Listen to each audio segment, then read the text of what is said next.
Bonsoir au Congo. Oh, le frère Iban. Venez le temps que les femmes là préparent la célébration, on partage. On est d'accord. Ça va, ma soeur? Ça va. Félicitations. Félicitations, bébé. Encore le visage là. Tu vois, même visage. C'est ça, non? Non, je joue pas. Va baisser le volume là-bas. Non, vous quittez là. J'avais téléchargé. Allez, téléchargez. Au salon. Au salon, toi, Au salon, les petits guerriers. Au salon, les petits guerriers. Petit guerrier au salon. Mathieu. Au salon. Allez-y au salon. Ah, la fille de Jésus.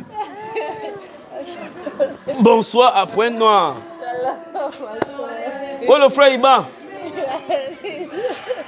Ça va, ma soeur? Que le Seigneur te bénisse. Amen. Tu es contente maintenant? Oui. Qui t'a dit qu'on est ici? Je l'ai appris. Qui nous a trahis? Il faut baisser, il faut baisser. C'était une souris. Je croyais pas, j'ai dit non, je dois venir. Tu vas voir ça. Il faut venir ici, mon frère. Tu es fatigué? Ils ne sont pas trop bien. Non, ça va aller, ça va aller. Ton épouse est où? Ah, merci. Ok. Donc c'est la célébration aujourd'hui. C'est la célébration. Ça va? Ça va. On est venu célébrer. Mais en attendant, pendant que la nourriture est cuite, tu vois, moi ça sent bon là. On partage un peu, non? Ou bien vous ne voulez pas le partage? Non. Laissez-moi, je te donne de prendre mon téléphone. Oui, comme ça tu vas lire la Bible là, non? Ah non. Bon, vous avez les Bibles dans les téléphones, non? Oui. Ça va, mon garçon? Oui, je vais bien. Tu es content, n'est-ce pas?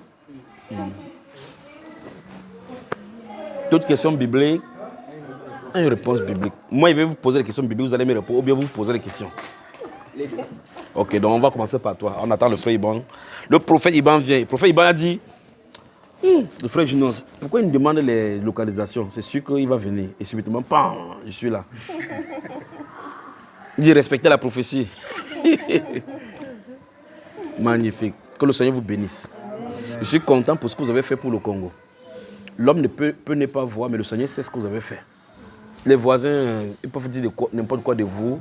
Vous marchez, on dit n'importe quoi. Mais vous êtes des guerriers choisis par le Saint-Esprit. Et vous n'êtes pas seul. Ce que je veux vous rappeler, c'est que vous n'êtes pas seul. Il y a des Congolais dans le monde entier qui prient pour ce pays. Que vous ne connaissez pas, que je ne connais pas, mais que le Saint-Esprit connaît. Quand ça va changer, on va manger les fruits ensemble.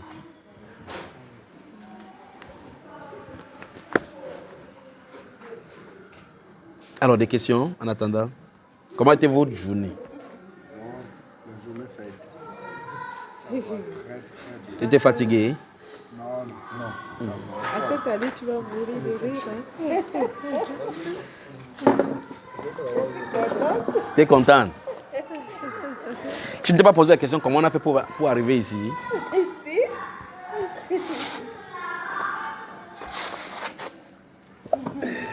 Respectez la prophétie du prophète Iban. Et tu as dit qu'on vient, on est venu. Ah oui. On va dire que c'était une prophétie dans le vent. Dieu a fait grâce. Vous avez fini là presque? Presque. Dieu a fait grâce, il y a. C'est bien de souvent faire des surprises comme ça, non? Comme ça, vous ne vous préparez pas. Mais vous pensez quand Paul quittait peut-être Éphèse pour aller à Corinthe, est-ce qu'il prévenait qu'il arrivait? Dans les rares cas, il a envoyé Eraste, il a envoyé Silas et ainsi de suite d'aller préparer un logement, il arrive. Dans le rares, il débarquait comme ça, là, poussé par le Saint-Esprit. Alors, des questions?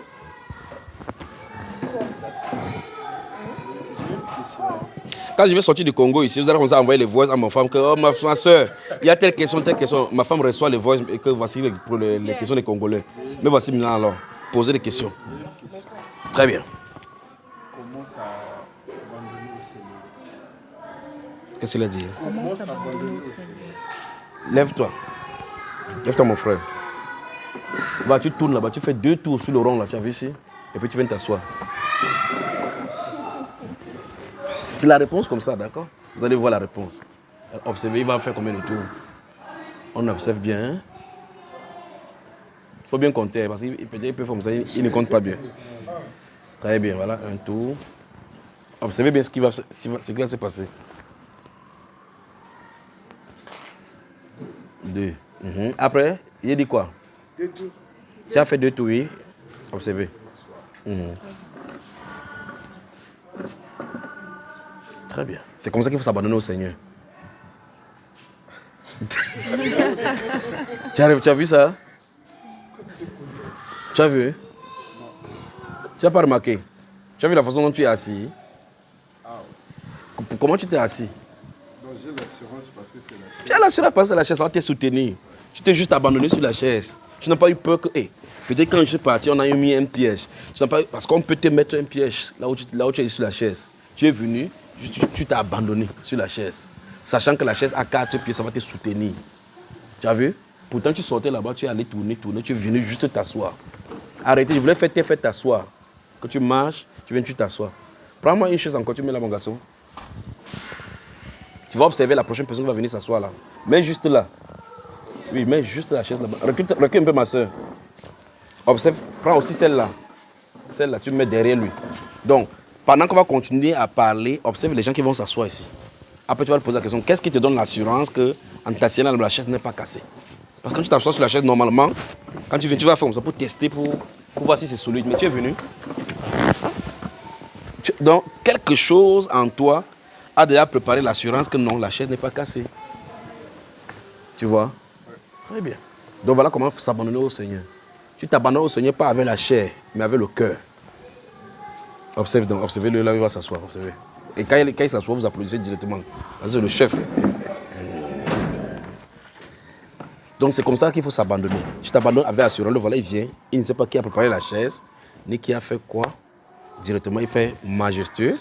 Shalom, shalom, mon frère, bienvenue, bienvenue. Prends place, prends place. Juste là, directement. Et puis, et tranquille. Directement. Et il met là. Applaudissons. Alléluia! Vous avez vu ça?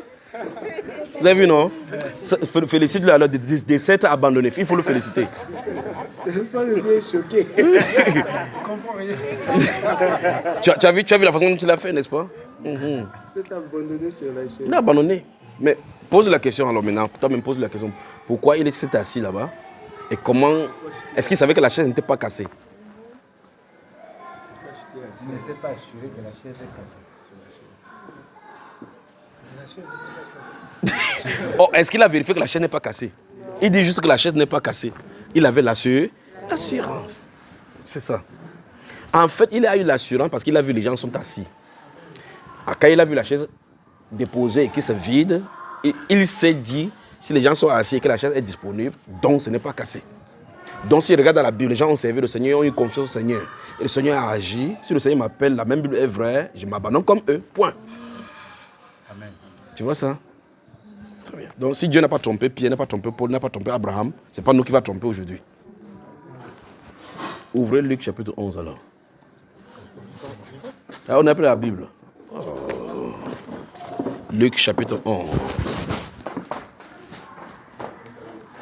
Ton histoire de la bague du mariage, là, c'est comment? Il dit que le frère Junior doit me donner ce que j'ai vu. Que j'ai vu. Luc, le chapitre 11. Vous y êtes? Passant que les autres prennent. Aujourd'hui, tu as la connexion, non? Bien sûr. Donc, tu vas prendre la position maintenant à partir d'ici. Tu renvoies 4WP4 plus 4WP, virgule point noir. C'est ça. C'est la position géolocalisation. Alors, Luc chapitre 11. Tout le monde y est?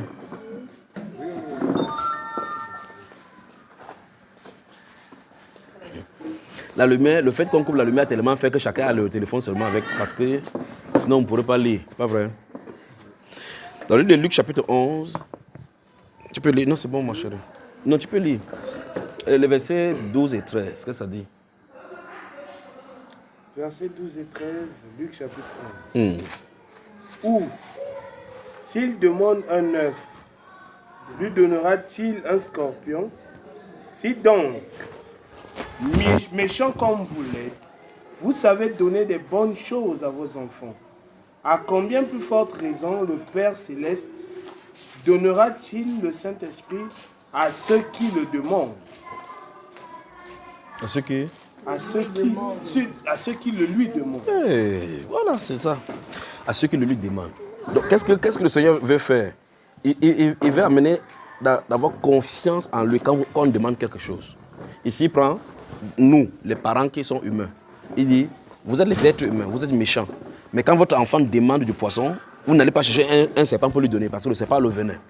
Vous voyez? Quand il demande la nourriture, vous ne donnez pas le caillou. Vous cherchez à le satisfaire. Et ici, il dit que si donc méchant vous êtes, vous savez donner de bonnes choses à vos enfants. À comment plus forte raison? Si vous qui êtes méchant, donnez ça. Le Père Céleste qui est bon donnera de bonnes choses, pas n'importe quelle chose. Le Saint-Esprit à tous ceux à qui il demande. Je vais par là dire, il est un Père confiant à qui on peut faire confiance. Et par conséquent, si on demande, on doit toujours recevoir. Donc faisons-lui confiance. Il y a la confiance dans l'abandon et il y a l'abandon dans la confiance. C'est deux choses différentes qu'il faut faire. Tu as compris, frère? Il y a quoi déjà? La confiance dans l'abondance et l'abondance dans la confiance. Pas dans l'abondance. Il n'y a pas de confiance dans l'abondance. Il n'y a pas de abondance. Dans l'abandon. L'abandon.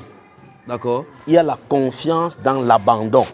Et il y a l'abandon dans la confiance. C'est différent. Quand vous allez méditer, vous allez comprendre vraiment la différence. Quand vous vous abandonnez à Dieu, vous faites confiance, il agit. Souvent, il agit pour que vous ayez confiance. Chapitre 12, comme on est au chapitre 11 là, chapitre 12. Quand l'homme cherche sa propre sécurité, sa propre défense, ceci montre qu'il veut dépendre de ses forces et de son intelligence. Quand quelqu'un dit si Dieu le veut, il s'abandonne à Dieu. Il y a des expressions qui peuvent montrer de façon extérieure que tu as confiance au Seigneur. Quand tu dis déjà, nous sommes vendredi, demain samedi, je vais à Mpila, je sors, je vais de l'autre côté là-bas au centre-ville, je fais mon commerce, après je vais aller au sud, puis je vais aller en Angola à côté. Quand tu dis ça, est-ce que tu sais ce qui va arriver le matin? Et puis la nuit, Dieu dit à un moustique là-bas. Tu vois, il y a les évangélistes moustiques. Essayez de faire que les enfants s'y, et puis faites que les enfants là se calment un peu, voir. Et puis Dieu dit à un moustique, va donner la leçon d'humilité à ce monsieur-ci. Il vient la nuit. Il dit, il est pas où, il est pas où, il est pas où. Il entre dans la chambre, il se cherche.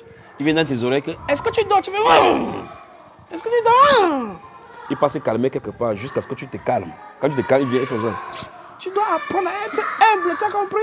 C'est pas toi qui es le lendemain, c'est le Seigneur qui est le lendemain. Il met ce qu'on appelle l'anophèle, c'est l'anophèle femelle. Il met ce qu'on appelle le paludisme dans toi. Tu avais programmé sortir le matin, non? Voilà, la nuit. Est-ce que tu peux encore sortir? Pourtant, tu avais programmé sortir le matin. Le moustique t'a dit tu ne sortiras pas. Tu dois rendre gloire au Seigneur. Vous comprenez? C'est ce que Jacques dit. Jacques dit à vous autres donc qui dites, cette année, si nous allons ici, nous allons s'aimer. Nous allons moissonner. Vous qui ne savez pas à quoi le lendemain est fait. Il dit, vous vous glorifiez dans vos pensées. Vous voyez que c'est glorifié. Il ne faut pas seulement faire dire, oh, je suis grand, j'ai très grand salaire. Juste en disant, il m'en va en route là, j'arrive. Mon frère, tu vas où? Je sors là, j'arrive. Dès que tu dis je sors, j'arrive, ça montre que tu as le pouvoir sur ta direction. Or, la Bible déclare, ce n'est pas à l'homme lorsqu'il marche à diriger ses pas. Reconnais-les dans et il aplanira tes sentiers.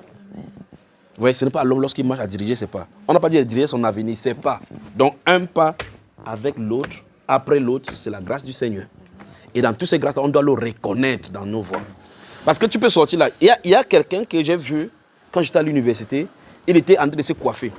Au salon de coiffure, le salon de coiffure était là, en bordure de la route. C'est-à-dire en bordure de la route du goudron. Il s'est coiffé pour aller à l'école demain. Il a fini là jusqu'à ce que le coiffeur a fini de taper les cheveux sur lui. Il dit, bon gars, demain, dès qu'il s'est tourné là-bas, la prochaine fois quand il s'est réveillé, c'est quand on disait, fais-les sur lui, fais-les sur lui. Vous comprenez cela? On le ventilait de l'air. Parce que dès qu'il a mis le pied, il y a un moto qui l'a accueilli, boum! Il s'est levé là-bas. Après, il se lève, il revient dans les vaps. Après avoir fait 3 heures à le ranimer. On faisait comme ça. Il se lève, c'est quand il raconte ça, vous allez rire. Il se raconte, il dit, mais Il voit les gens debout. Quand vous voyez quand le médecin, quand tu es couché, le médecin, tu vois, mais qu'est-ce que je suis où? C'est quoi le problème? Il entendait seulement écartez-vous, quel est le touche? Écartez-vous, quel est le touche? Toucher qui? Il ne savait pas que c'était lui. Oh, qu'est-ce qu'il venait dire au coiffeur? À demain. Il pouvait mourir là. Son demain ne serait jamais là. Parce que ton lendemain, ce n'est pas toi qui contrôle. Je parle de la confiance comme tu as dit là. Avoir confiance en Dieu, c'est remettre lui chaque respiration de ta vie. Amen. Avoir confiance en Dieu, c'est compter sur lui, sur chacune des choses qui pourraient t'arriver. Comprenez cela? La Bible déclare donc, dans ce livre de Jacques, comme je dit que vous devez dire plutôt au contraire, si Dieu le veut, nous ferons ceci. Nous ferons cela. Et c'est ce que nous allons voir dans ce livre de Luc, chapitre 12, tout à l'heure. Donc, quand un homme aime le Seigneur, quand un homme a confiance au Seigneur, on n'a pas besoin de voir ce que le Seigneur va faire pour faire quoi que ce soit. On a besoin dès que vous savez que le Seigneur est là et que c'est lui qui vous a créé, c'est un pas. Parce qu'il y a des gens qui ne reconnaissent même pas ça. Deuxième chose, vous n'êtes pas en train de noter parce que les versets commencent à venir là. Deuxième chose, quand tu as déjà acknowledge, ça c'est en anglais ou en français? Oui, c'est en anglais, en anglais. Quand vous avez déjà reconnu que Dieu est créateur, qu'il est votre Seigneur et qu'il tient votre vie entre ses mains, quand cette première chose est acquise, deuxième chose, vous vous dites que c'est lui seul qui a la décision suprême sur chaque domaine de vos vies. Quand il a la décision suprême, ça suppose que vous ne faites rien sans avoir consulté. C'est ce qu'il a montré à Israël dans le désert. Si vous prenez le temps de lire le livre de Deutéronome, quand on aura le temps, on pourra lire. Dans le chapitre 8 de Deutéronome, il dit qu'il les a fait passer dans ces affreux déserts. Leur corps n'a pas été usé, les souliers n'ont pas été usés, afin de leur apprendre que l'homme ne vivra pas de pain seulement, mais de tout ce qui sort de la bouche de Dieu, qui procède de Dieu. Or, ce qui sort de Dieu, ce n'est pas la nourriture, c'est la parole. C'est-à-dire qu'on doit dépendre de la parole pour vivre, pas de la nourriture pour vivre. Parce que c'est sa parole qui est son esprit et vie. La nourriture n'est pas esprit et vie. Non. La nourriture donne la force de la subsistance. Mais ce qui porte la vie n'est pas la nourriture. On se comprend jusque-là? Tu peux manger, mais étant mourant. Tu peux ne pas avoir la nourriture, mais tu as la vie éternelle. Parce que la parole est vie. La parole est esprit et vie. Maintenant, prenez ce que je suis dit dans ce de Deutéronome chapitre 8. Il dit, afin de vous apprendre. Donc, le but de les faire passer par le désert, les difficultés, c'est pour qu'ils comprennent que leur vie ne dépend pas de la nourriture. Ça doit dépendre de qui? Donc, ça veut dire que pour avoir confiance en Dieu, il faut connaître son process. Le processus par lequel il fasse passer l'homme. Et s'il a déjà fait passer les hommes dans la Bible, c'est pour que vous regardez, vous n'êtes plus besoin de passer là-bas. Que vous fassiez confiance en ayant appris de leur dépens. Quand Dieu a fait passer les Juifs dans le désert, on n'a plus besoin de passer dans le désert pour avoir confiance en lui. Si vous croyez que Dieu a fait ça pour qu'ils comprennent que l'homme va vivre en dépendant de Dieu, tu dis Seigneur, je dépends de toi. Il te fera pour passer là-bas. Si tu n'as pas compris ça, la même leçon là, il va te faire passer là-bas jusqu'à ce que tu comprennes. Pas nécessairement t'amener dans le désert de Sinaï, non. Il te fera concocter ton propre désert, il va te faire passer là-dedans. Jusqu'à ce que tu relâches tout ce qui est d'humain. En tout cas, de toutes les façons, si Dieu vous a choisi, vous ferez mieux de laisser les armes dès le départ. Parce que vous faites le bras de fer avec lui. Il va vous briser jusqu'à ce que vous soyez brisé comme il veut pour fonctionner avec vous. Amen. Parce que Dieu ne travaille avec l'homme, Dieu ne travaille pas avec l'homme avec la force de l'homme. Dieu travaille avec l'homme avec sa force à lui. Vous comprenez ça? Vous voulez venir à la force de l'homme, ce sera la force de la chair. Le bras de la chair, il va briser cela pour que toute gloire lui revienne. Et c'est ce qu'il dit dans ce Deutéronome chapitre 8. Lorsque vous serez entré dans votre pays et que vous aurez cultivé le pays et que vous aurez le gros et le menu bétail, ne dites pas, garde-toi. Vous voyez cela? Garde-toi de dire en ton cœur, c'est ma force qui me l'a acquise. Donc dès que tu dis que non, je suis intelligent, j'étais premier de la classe, c'est pour cela que j'ai eu ce travail. Rappelle-toi qu'il y a des gens qui ont eu des doctorats, ils n'ont pas le travail que tu as. Il y a des gens qui sont dans des bureaux et qui ont des licences, des BEPC. Et dans la chaîne qu'ils commandent, il y a des gens qui ont le doctorat. Il y a des gens qui ont le doctorat, ils font de la moto. Des gens qui ont le doctorat ne peuvent même pas trouver le travail. Mais toi, par la grâce, tu trouves là. Et tu dis que c'est parce que tu es intelligent. Et la Bible déclare dans Ecclésiaste chapitre 9, verset 11, que ce n'est pas à cause de l'intelligence que tu peux gagner du pain. Non. Ce n'est pas à la course. Si tu es léger, tu ne peux pas gagner nécessairement les courses et les trophées. Mais tout dépend du temps et des circonstances. Et celui qui crée, dirige, contrôle et coordonne les circonstances et les temps, c'est le Seigneur. Alors donc Dieu dit dans ce Deutéronome que je vous ai fait passer afin que vous compreniez, que vous appreniez, que vous assimiliez et que ça reste en vous que vous ne devez pas dépendre de vous, Vous devez dépendre de la parole qui sort de ma bouche. Donc quand il dit quelque chose, vous devez y tenir. Et si vous tenez là-bas, il dit nul ne tiendra devant vous. Alors à partir de cet instant-ci, les paroles que Dieu a dites pour accomplir et pour préserver Israël, il peut l'accomplir sur Israël. Mais sauf que quand Israël laisse cette parole pour faire autre chose, il dit, oh, ces gens sont au courroie. Jusqu'à quand rejetteront-ils mes paroles derrière eux pour faire ce qu'il en est? Ils sont des ânes sauvages. Mais lorsque Israël s'est mis à la parole en disant, remarquez dans la Bible, que ce soit Hazar, que ce soit Néhémie, que ce soit Esdras, dès qu'ils se sont mis en ensemble pour dire, retournons la parole, Dieu a toujours accompli sa promesse, pas vrai? Amen. Et chaque peuple qui se réunit, et comme vous avez fait là, et retourne à la parole de Dieu, Dieu se manifeste toujours. En tout cas, vous voyez dans le monde comment le Seigneur est en train de faire. Parce qu'on a décidé de se soumettre à la volonté de Dieu. Amen. Quand on se soumet à la volonté de Dieu, la même parole qui a été dite sur d'autres personnes qui ont fait ça ira de la même façon. Maintenant, je vous lance le défi maintenant ici de croire en quelque chose que Dieu a dit dans la Bible. Et vous lui lancez le défi que Seigneur, je crois en cette parole-ci. Il va le manifester pour toi. Comme par exemple, toi comme ça là, Dieu a dit de toi que tu vas imposer même aux malades, mais là seront guéris. Est-ce que tu savais ça? Est-ce que tu savais? Mais tu ne sais pas. Mais tu y crois maintenant, comme je dis. Donc la puissance de guérison viendra sur lui. Celui-ci. Quand ça va commencer maintenant, il ne faut pas qu'il se garde de dire c'est parce que j'ai prié trop pour gêner trop que c'est venu. Parce que la parole a été dite sur lui. Voilà maintenant. La parole a été dite sur lui. C'est sur cette parole maintenant que procède maintenant sa vie spirituelle. Maintenant, Père, tu es là, dis merci. Quand il dit cela, à cet instant, ça commence à fonctionner. Amen. Amen. Alors, dans ce Deutéronome, Dieu dit, garde-toi de dire que c'est ma force qui me l'a fait. Sinon, comment vous voyez qu'il envoie Gédéon aller combattre? Il dit non. Si les gens combattent avec 10 000 personnes, ils vont tirer gloire. Vous voyez, ils vont tirer gloire parce que Dieu ne veut pas que la gloire revienne à l'homme, mais à lui. Ils vont dire que non, c'est parce qu'on avait les soldats qui sont nombreux. Il dit, va là-bas, il va faire le tamis. Vous pouvez imaginer une armée où quelqu'un dit que non, celui qui est faible, celui qui est fort, qui rentre chez lui, c'est que les soldats seront contents. Mais même si Gédéon partait seulement avec son serviteur, Israël devait toujours vaincre. Parce qu'il a un Dieu, il y a des personnes de l'armée invisible qui sont autour de lui. Amen. Vous voyez? Ils sont allés, ils ont lapé l'eau, l'autre prenait l'eau pour ça. Pendant l'autre lapé, il dit tous ceux qui ont lapé comme le chien lave l'eau, mets-les de côté. Dites-leur de rentrer. Ils rentraient chanter sur les soldats, ils ne savent même pas qu'ils sont des renégats. Ils avaient ces 300 personnes qui devaient délivrer Israël. Bon, quand ils vont là physiquement, il y a une personne ici, de ce côté-ci. Ils sont 300. Il y a 3000. Bon, comment une personne fait pour ça? Même si on te met 1000 personnes de gifler seulement, tu vas gifler. 10e personne, ta main va te faire mal, pas vrai? Oui. Comment se fait qu'une personne seule peut tuer 1000? Dieu dit, ce n'est pas à ton art. C'était l'Éternel qui tenait ton épée. Amen. Pour que Israël soit comme ça. Vous ne pouvez pas vaincre Israël, même si vous êtes 4. Tout le monde entier se tourne contre Israël là. Il reste un seul Israélite, il va vous vaincre. La confiance en Dieu donc nécessite l'abandon total et la confiance en l'homme. À tes facultés, à tes aptitudes naturelles que tu as, les capacités. Vous voyez? Quand le jour que l'ange de l'Éternel se tient à côté de Gédéon, wow, vaillant héros, va avec la force que tu as et délivre Israël. N'est-ce pas? Non, c'est ce qu'il a dit. Il avait la force parce qu'il allait battre le froment là pour cacher, non? Il avait la force, le muscle. Quand tu le vois musclé, tu dis, c'est un géant en Israël. Pourquoi il ne partait pas combattre? On l'informe qu'il a la force. Il dit que moi, si, vraiment, tu es un plaisantin. Moi qui suis ici. Mais le simple fait que Dieu le dit, la parole, vous remarquez qu'il savait très bien qu'avec sa force humaine, il ne peut pas aller vaincre.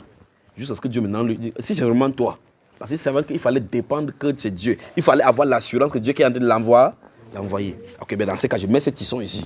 Si le matin, il pleut seulement, je vois l'eau seulement sur le mouchoir, et qu'au sol, il n'y a pas l'eau, comme les chrétiens d'aujourd'hui font là. Allez faire ça. Vous devez dire à quelqu'un que tu dois savoir que Dieu est avec toi. Non seulement ça, tu dois savoir que le Saint-Esprit est en toi.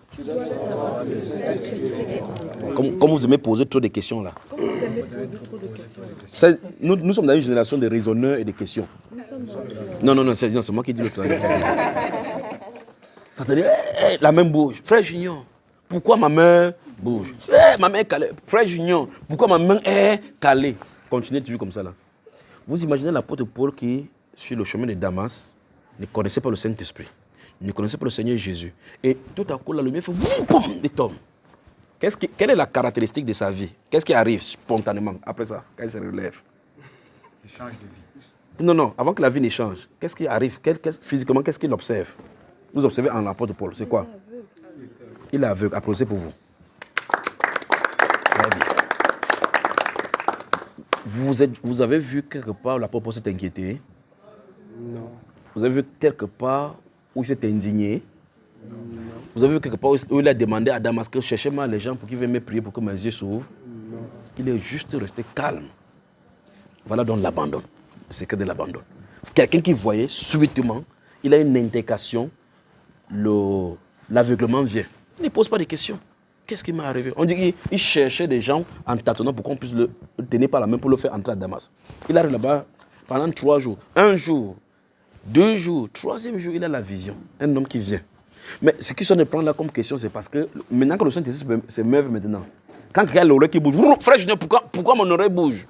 Oh, mon pied, pourquoi ça bouge? Mon pied est calé comme ça là. Vous posez la question, Paul, lui, il a fait comment? Ça n'a pas encore touché. Seigneur, je prie, Père, que pendant que tu te manifestes, aveugle les gens comme Paul. Aveugle, ô Père, aveugle-les, afin qu'ils aient une pleine foi en toi, que leurs yeux se ferment dans ce monde et l'ouvrent en toi. Maintenant, quand ça va faire ça, les gens vont dire, le frère, je n'avais envoyé l'esprit d'aveuglement sur les gens. Mais je ne sais pas si vous comprenez le point. Il a posé la question, comment faire confiance en Dieu? Voici quelqu'un qui rencontre le Seigneur, il entend la voix, les autres n'entendent pas.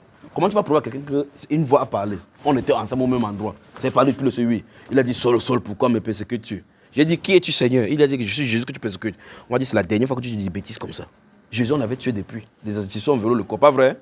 Puisque c'est même ça qui combattait contre ça. C'est contre cela qu'il combattait. Là, maintenant, c'est lui seul qui a cette relation-là. Le point, c'est, malgré cette relation-là, ça l'a aveuglé. Il n'a pas prié que l'aveuglement cesse. Quand Dieu a commencé le processus dans ta vie, fais-lui confiance. Celui qui a commencé la bonne œuvre l'achèvera. La majorité des choses que le Saint-Esprit fait maintenant, les gens bloquent seulement à cause du raisonnement. Amen. À cause des questionnements. Dis à quelqu'un, cesse de parler. Cesse de te plaindre. Cesse de t'inquiéter. Vous imaginez que le Saint-Esprit tord la main comme ça, dit pourquoi il tord la main? Pourquoi il tord la main? Est-ce qu'il est obligé de te dire? Ou vous me demandez à moi que frère Junior, le Saint-Esprit a prié ça. Si vous voulez dire que frère Junior, ton Saint-Esprit que tu as prié là est venu me tordre ma main. Ma main était tranquille. C'est ton Saint-Esprit qui est venu tordre ma main. Il faut que je comprenne. Vous pensez que le Saint-Esprit veut donner toutes les explications aux hommes? Il n'est pas obligé de donner.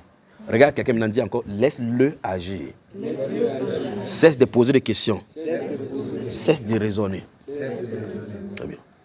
Si vous lisez la Bible, vous voyez, les gens ne posent pas des bêtes questions aujourd'hui. C'est parce que nous sommes dans les siècles de raisonnement, parce qu'on veut tout comprendre scientifiquement. On veut tout comprendre selon notre langage.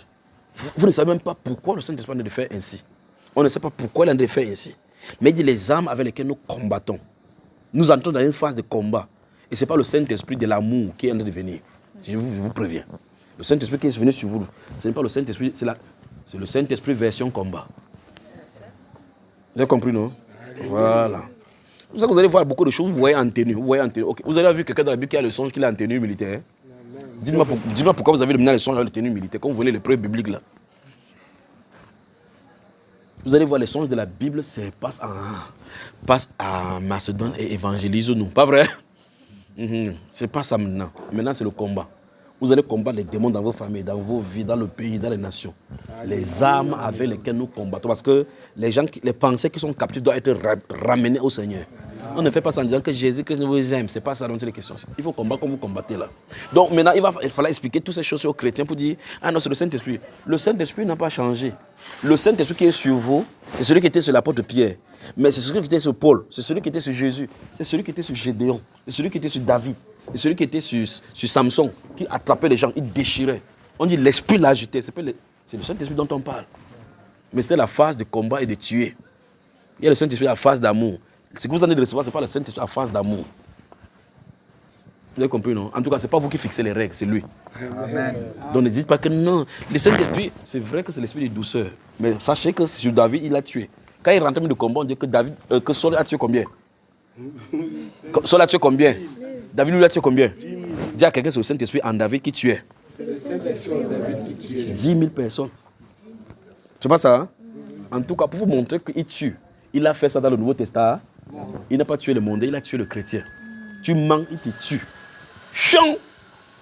On dit la crainte s'empara. Et ce Saint-Esprit qui est doux, conciliant, amour, est un tueur. N'ayez pas peur, d'accord? Parce que quand il parle dans l'Ancien Testament, dans le Nouveau Testament, on l'introduit comme un tueur. Pas vrai? Ah, c'est pas ça, frère. Quand on dit n'attestez pas le Saint-Esprit, vous comprenez ce que ça veut dire? On dit qu'il se fâche. Ça veut dire que c'est quelqu'un qui est calme, mais il ne faut pas le fâcher. Vous le fâchez, vous le poussez à bout, il vous tue seulement. Et parce que quand il prend sa décision, il se fâche, il n'y a plus de pardon. C'est pas ce qu'on a dit dans le Nouveau Testament. Il n'y a plus de sacrifice. Parce que le Père négocie encore. Le Fils négocie, lui ne négocie pas. Quand il est calme, ne l'attaque pas. Dis à quelqu'un, n'attaque pas le Saint-Esprit. Parce que s'il devient votre ennemi, personne ne peut plus te racheter. Même Jésus ne peut plus intercéder. Très bien. C'est Jésus qui a dit ça. Et Jésus a dit, si vous blasphémez contre le Père, c'est bon. Contre le Fils, c'est encore bon. Mais le Saint-Esprit, faites attention de ne pas blasphémer contre lui. Parce que c'est lui qui se décèle. C'est lui qui va t'enlever en enlèvement. Il dit, je ne te prends plus. Qui va encore te prendre? Tu vas dire que qui te prend?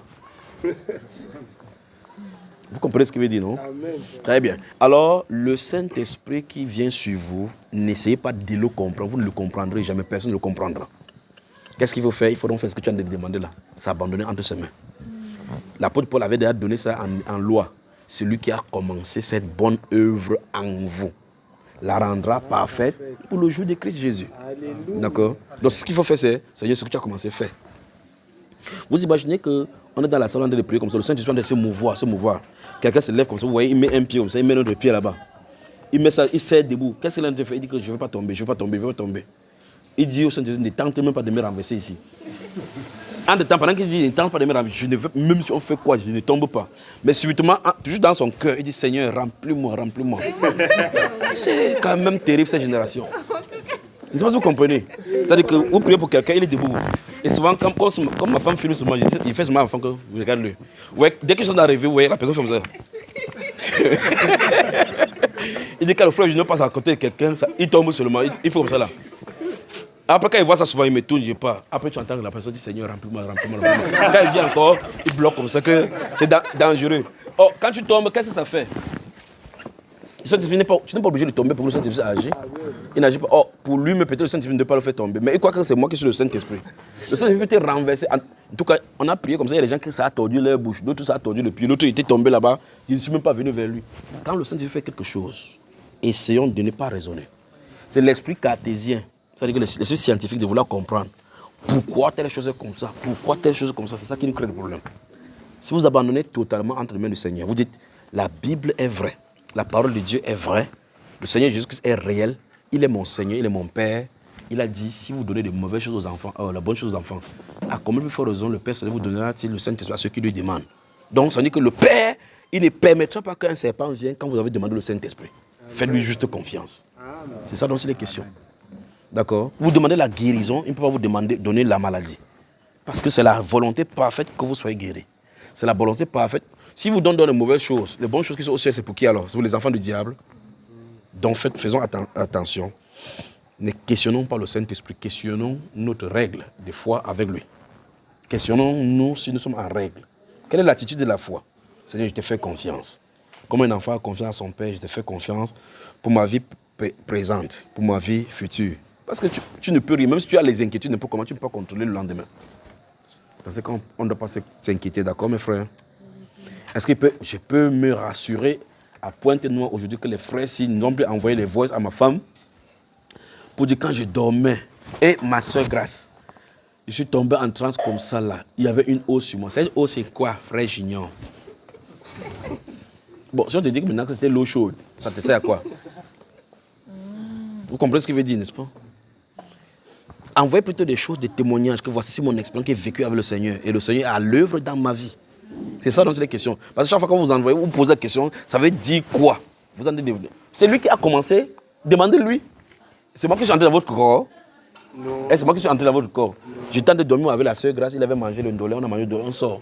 On dort, et puis tu m'appelles pour me dire que le Seigneur a fait comme ça dans ma vie. C'est lui qui a décidé de faire. Je ne suis même pas au courant. Quel est mon problème là-dedans? Vous comprenez? Faisons confiance au Saint-Esprit. Il m'a dit, va commencer la guerre. Je suis venu, J'ai dit, préparez-vous à la guerre. Si vous voulez entrer dans cette guerre, voici les conditions. Vous êtes prêts? J'ai dit oui, avançons dans la guerre. Quand il va avancer dans la guerre, le Saint-Esprit va se manifester. On a fait la guerre, il s'est manifesté, oui ou non? Si. Le Saint-Esprit a ouvert donc une ère Amen. dans son plan. On ne peut pas fermer cela. Qu'est-ce que je fais? Tout ce que j'ai à faire, c'est de suivre ses instructions. Suivons donc ses instructions. D'accord? Mais dans ces instructions, c'est plus tard, il y aura les gens parmi vous qui vont faire la guerre à ceci. Et Dieu va les tuer. Donc c'est ça qui est bien dans l'affaire. Il ne parle pas de vous ici. Si on est parlé, c'est une annonce que nous de faire. C'est ce qui est bien aussi. Mais c'est ce qui est bien. Cette mort-là sera claire pour montrer devant les gens que maintenant faites attention. Vous savez, quand Dieu sort, c'est le même processus partout. Quand ça arrive, Moïse sort. On dit, oh Moïse, il parle, le feu sort, il parle, la colonne de nuit est là.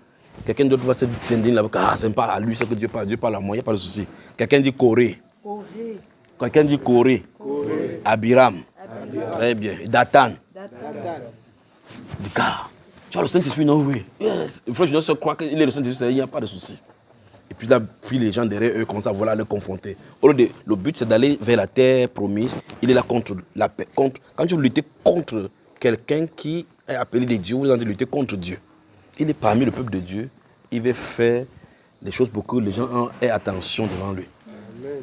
Vous voyez? Il a dit, s'ils descendent dans la terre des vivants, là, comme les autres descendent, c'est que avant qu'ils finissent, la terre a ouvert comme ça, ils sont entrés. La crainte s'est emparée des autres. Ne soyez pas décorés. Ne soyez pas d'attente. Vous avez écouté l'enseignement, suivez juste les règles. Faites confiance que celui qui a commencé cette bonne œuvre la rendra parfaite. La plus grande des choses que vous pouvez avoir sur la terre, c'est d'être dans la position que Dieu vous a appelé. Parce que dites-vous que si par exemple le frère Iban, Dieu t'a appelé à faire quelque chose ici au Congo, et tu dis, je suis au Congo, les gens ne veulent pas me recevoir, je m'en vais maintenant en Angola. Tu pars en Angola. C'est toi qui as décidé de partir en Angola. N'importe quoi qui va arriver là-bas, tu dois assumer. Vous voyez qu'en fait, l'œuvre de Dieu, c'est la meilleure des œuvres sur la terre. C'est la meilleure des œuvres dans l'univers. Parce que ça veut dire que quelqu'un te choisit. Quand Dieu te choisit, toute l'attention du ciel est sur toi. On te suivait pour voir si tu as marché. Quand tu veux marcher, on te bloque pour que tu marches dans la voie. Mais si tu portes une charge que Dieu ne t'a pas donnée, quand quelque chose va arriver, c'est toi qui as acheté ça pour rien. Ne pas en Angola, on t'a dit, Seigneur, c'est à cause de ton nom. Je parle de toi ici. Il t'a demandé de parler de lui en Angola. Non. Donc, toutes les personnes que tu fais là, c'est gratuit. Alors, quand on comprend ceci, il faut faire confiance en Dieu. S'il ne t'a pas encore appelé, reste à la position où tu es. Loue-le comme il veut. Le moment venu, s'il t'a appelé, il va le faire. S'il ne t'a pas appelé, ne force pas. S'il n'a pas appelé, il n'y a pas de place pour toi là-bas. Ne force pas. Ça ne veut pas dire qu'il ne te connaît pas. Il te connaît, parce qu'il connaît même les satanistes. C'est pas ce qu'on comprend. N'essayez pas de prendre une place qui n'est pas vôtre. Et si vous avez une place qui est vôtre, restez-y. En écoutant instruction après instruction qu'il vous a donnée. Et suivez juste cette instruction-là. Parce qu'il dit que si quelqu'un est fidèle dans les faibles commencements, Dieu va le confier au fur et à mesure pour qu'il avance. Mais si vous voyez que quelqu'un a fait quelque chose, vous dites, je vais faire comme lui. Est-ce que tu connais ce par quoi cette personne est passée? Est-ce que tu connais quel est son appel? Bon, quand tu veux faire comme ça, tu vas faire avec quelle force? Parce qu'à chaque position correspond une puissance. À chaque position correspond une puissance, correspondent les persécuteurs de ce niveau-là. Tu vas dire, oh Seigneur, donne-moi la puissance qui était sur Pierre. Il dit, ah bon? Okay. Très bien, c'est bon.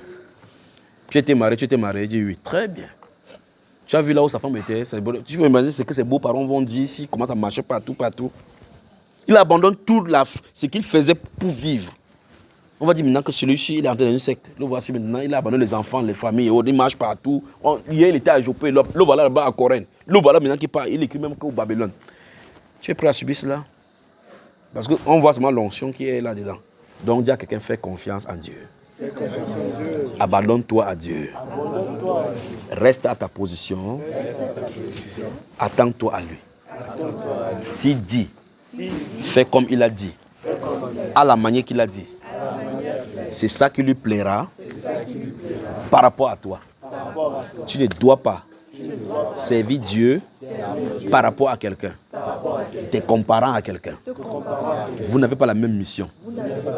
Mais votre mission converge vers le cœur de Dieu pour accomplir son but. Vous suivez? Très bien. Oh, je sors pour aller prêcher à Pointe-Noire, je marche en Goyo, je vais aller jusqu'à la frontière là-bas. Qui t'a envoyé?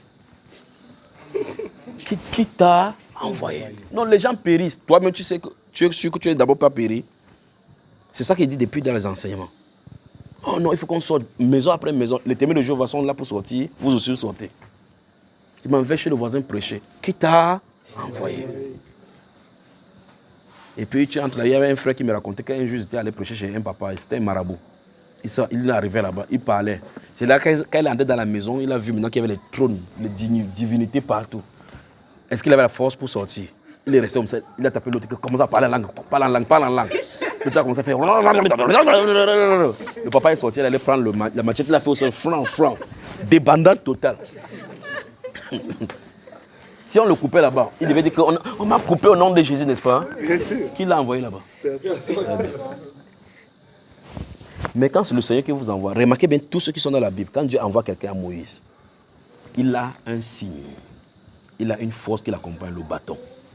Quand tu vois Moïse en train de marcher dans le désert avec le bâton, tu dis que c'est le vieillard. Vous pouvez être dans l'obscurité, en train de vouloir le tuer. Le bâton là, il y a quelqu'un d'invisible qui le protège. Parce que la marche vers l'Égypte, c'est la marche vers là où Dieu l'a envoyé.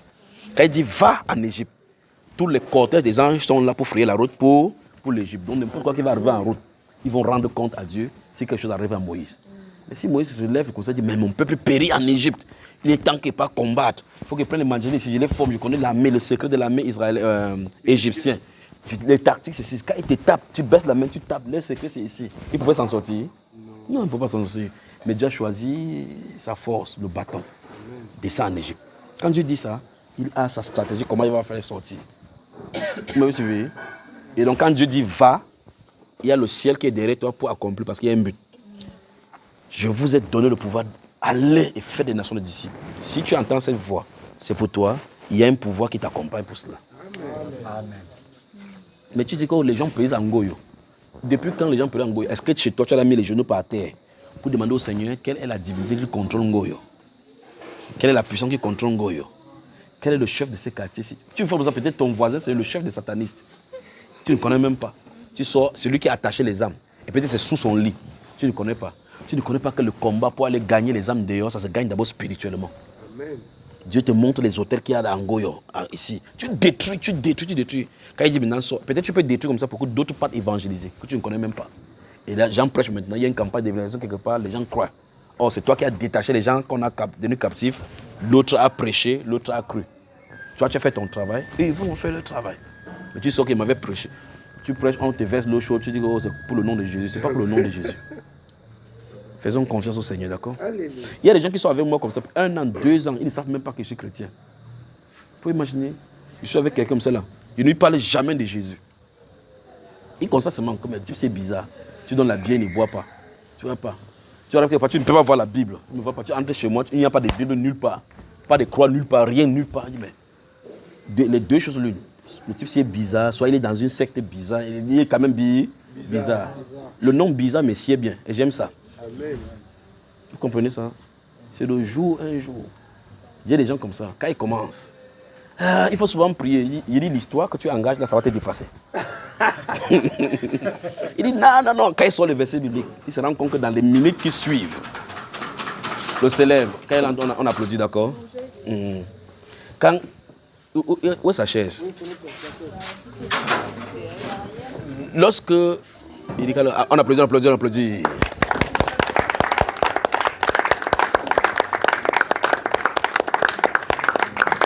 On se lève pour accueillir le cœur du père de la maison. Le frère Théba, que le Seigneur te bénisse. Amen. Alléluia. On allait dans sa chambre d'hôtel hier. Il vous a dit ça? On a vu la photo. Ah bon? On fait pong, pong, pong, pong. Il dormait. On a incité pong, pong, pong. Il ouvre là comme ça. Il croit qu'il rêvait. Non, c'est pas le rêve. L'homme qu'il faut à la place qu'il fallait. Ça va. Shalom mon frère. Shalom. Que la grâce et la paix te soient multipliées. Je reçois encore. Merci de nous accueillir chez toi. Ah. Je peux m'asseoir? Oui, observez. Observez.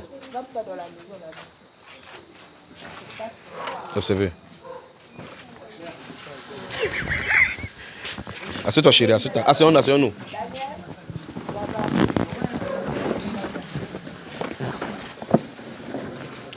Vous observez, vous observez. Applaudissez, applaudissez. Vous voyez comment... Non, c'est nous qui observons. C'est toi qu'on observe. C'est toi qu'on observe. Hein? Tu as fait exactement ce qu'on est en train de dire ici. Explique-lui alors, explique-lui. Qu'est-ce qu'il a fait? Il s'est assuré que la chaise. Tu as abandonné à la chaise. Tu peux abandonner. Ayant confiance à la chair. Très bien. Qu'elle ne va pas me lâcher. Très bien. On acclame le Seigneur. Ah, on acclame le Seigneur. Vous voyez? Il a compris, non? Donc c'est l'essence, c'est ça dont on est de partager. Très bien. Que Dieu vous bénisse, que Dieu vous bénisse. Alors faisons confiance au Seigneur. Donc il a posé la question, comment s'abandonner au Seigneur? On a dit que quand tu entrerais, tu t'asserais là-bas sans vérifier si la chaise va te renverser. Et tu as fait cela, c'est pour ça qu'on applaudit. On est dans Luc chapitre 12.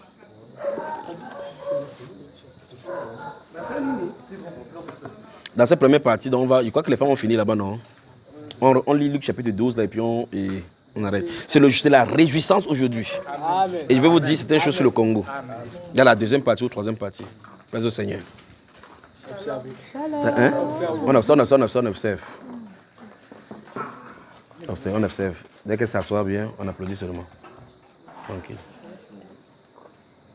Où est sa chaise là?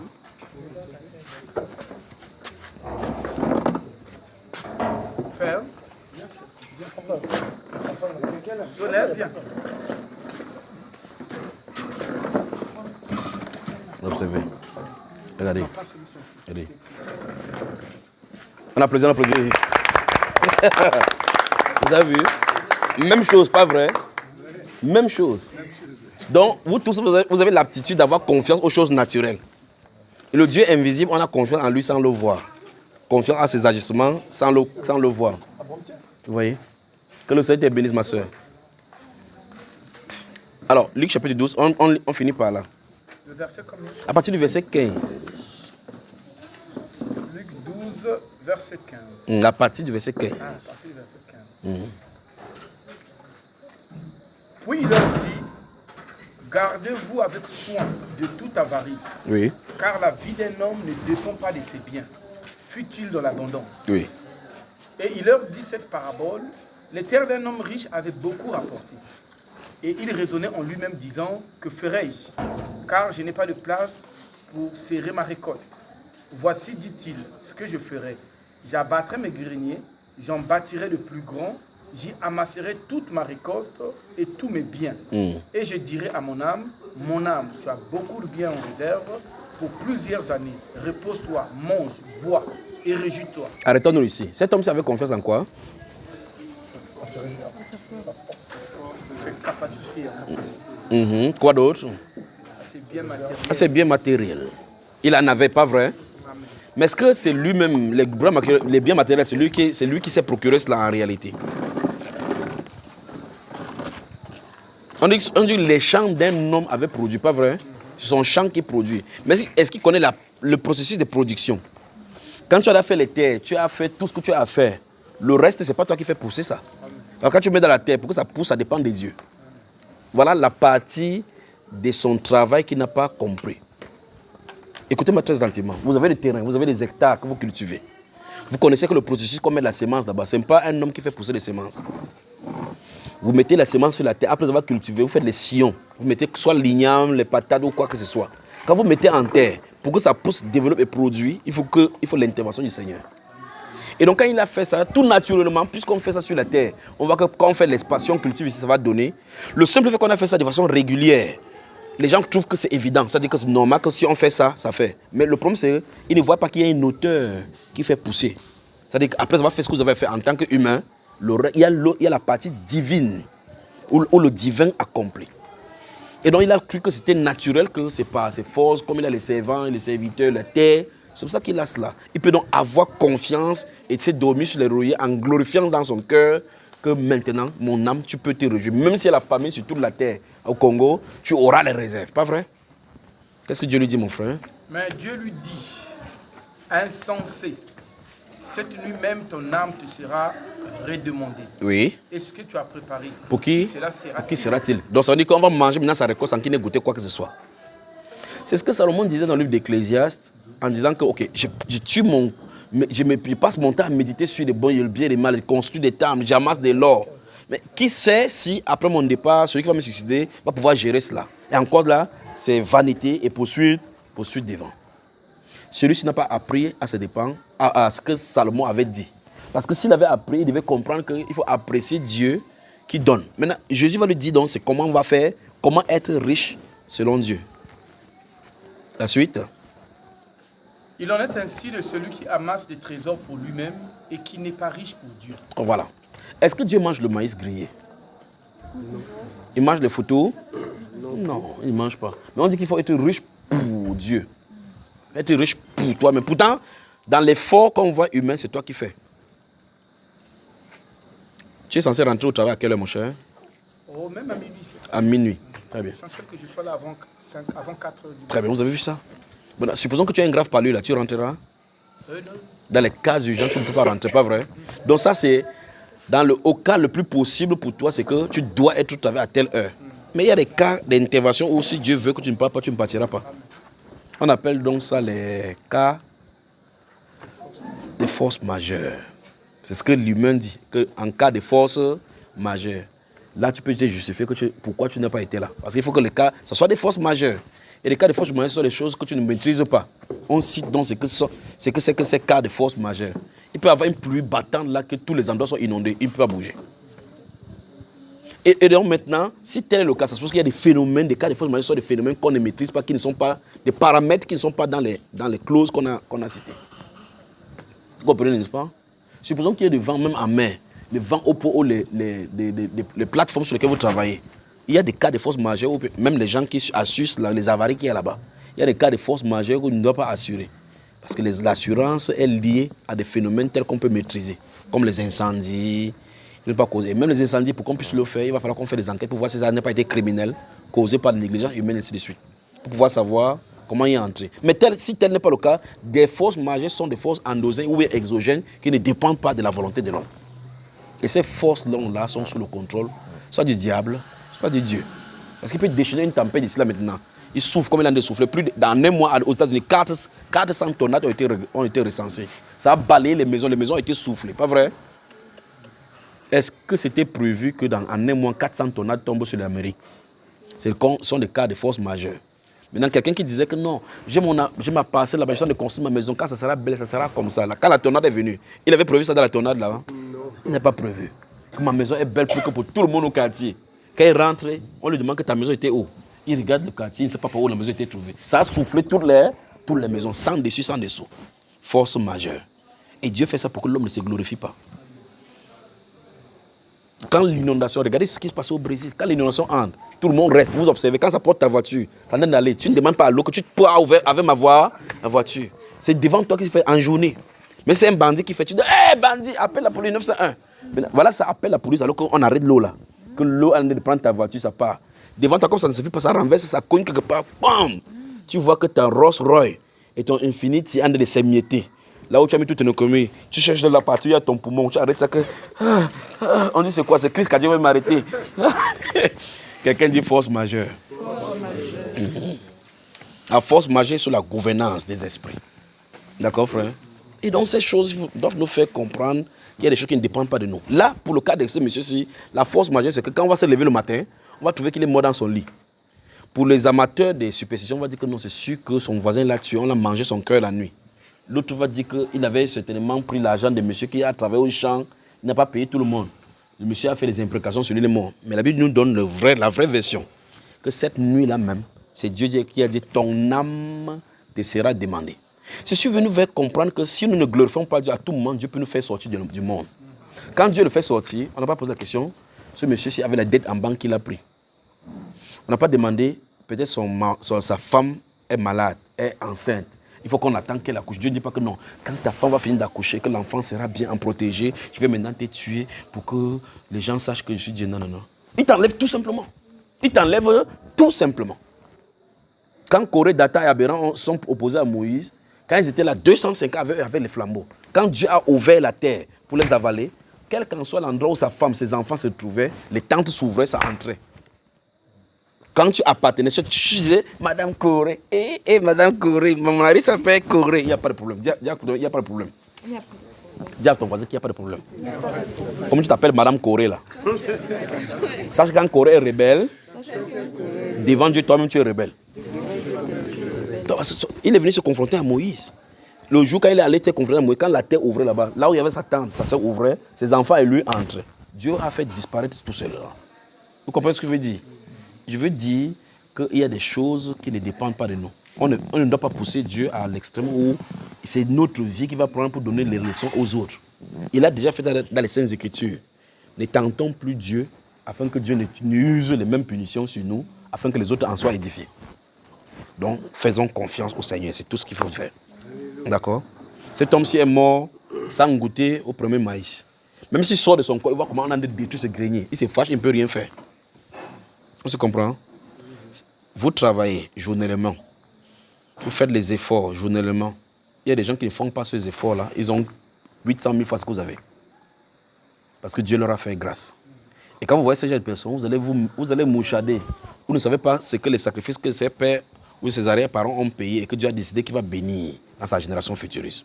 Vous imaginez quelqu'un comme Phiné, alors que les fils d'Élie sont en train de pécher devant Dieu, l'âge de l'alliance. Devant Moïse même déjà, les gens marchent. Quand Moïse est là, quelqu'un sort de boîte de nuit avec une femme, une Médianite. La Bible déclare que Phiné a été animé de notre esprit. Il a pris la flèche, boum, dans le ventre. Les intercesseurs sont sortis. À partir de cet instant, Dieu a donné la promesse que jusqu'à 4 générations, ses descendants seront là dans la sacrificature. Donc vous imaginez que parce que celui-ci a eu le zèle du Seigneur, il a délivré Israël d'une plaie certaine qui devrait être manifestée là-bas. Dieu donne la promesse. Écoutez bien là où je suis en allée.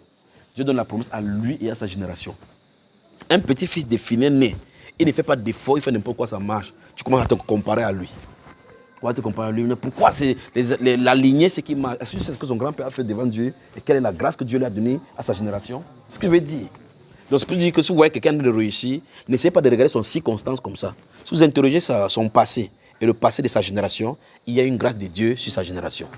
Amen. Et si même de la même façon, si vous ne passez pas les difficultés, imaginez donc maintenant le fils d'Élie et regardez l'historique maintenant. On dit maintenant que Dieu dit que j'avais dit à tes grands-parents que vous voici maintenant, loin de moi cette idée. Les portes sont fermées. Celui-ci va faire n'importe quelle difficulté, rien ne peut en arriver, on ne sait quoi. Tu es de la descendance de cela. Donc les difficultés peuvent t'arriver à la suite de tes grands-parents. Comme les bonheurs peuvent arriver à la suite de tes grands-parents. Comprenant ces choses qu'on fait, nous autres qui nous sommes ici, et tous ceux qui nous écoutent, qu'est-ce qu'on fait? On fait des choses de bien pour s'aimer pour les générations futures qui vont sortir de nos entrailles. Afin qu'à cause de toi, que Dieu bénisse tes enfants. Amen. Vous avez compris? Point quelqu'un du nez comme ça, dit fais confiance au Seigneur. Ne fais pas confiance à ta force. Fais confiance au Seigneur. Vous avez compris? C'est comme ça. La Bible nous montre clairement que tout quiconque se confie à lui n'est point confus. Même pour la nourriture. Il peut ordonner aux oiseaux de venir te nourrir comme il a ordonné aux oiseaux de venir nourrir les gens. Faisons-le confiance, d'accord? Que Dieu vous bénisse. Allez, la séance est levée pour la première question. C'est ça, non? Donc ne posez plus les questions au Saint-Esprit. Ne posez plus ce genre de questions bêtes que pourquoi ma main est tordue? Pourquoi ma bouche est tordue? Ne posez plus de questions. Faites-lui confiance. Celui qui a commencé cette bonne œuvre en vous la rendra parfaite pour le jour de Christ. Si vous a appelé, il vous a sanctifié, il vous a nettoyé, il vous a mis dans cette ère, il sait pourquoi il est en train de faire. Mais au fur et à mesure que vous allez marcher, tout sera clair pour vous. Ne soyez pas juste pressé. Faisons-lui confiance que celui qui nous a appelés, il va nous amener. D'accord? Dieu vous bénisse donc. La première séance est levée, on se lève. La séance est levée, le temps que tu salues toute la famille, non? Non, je les ai salués toute la famille. Tu es sûr? Ou bien tu as une autre question? Les enfants, si j'arrive là-bas, ça va crier papa. Oui, c'est bon. Comme ça, on passe à la deuxième séance. Il n'y a pas de souci. Salut les enfants, ça fait longtemps que tu ne les as pas vus. À tout à l'heure, à tout à l'heure, à tout à l'heure. À tout à l'heure. Bientôt la fête. Bientôt la fête. Bientôt la fête. On va festoyer maintenant. Vous savez pourquoi ils sont des rires? Je suis content parce que je sais ce qui vient sur votre pays. Amen. Des choses merveilleuses arrivent au Congo. Amen. Donc je peux rire, sourire et danser à cause de ce que le Seigneur est en train de faire pour le Congo. Que la gloire lui soit rendue à jamais. Amen. Table là, mon frère.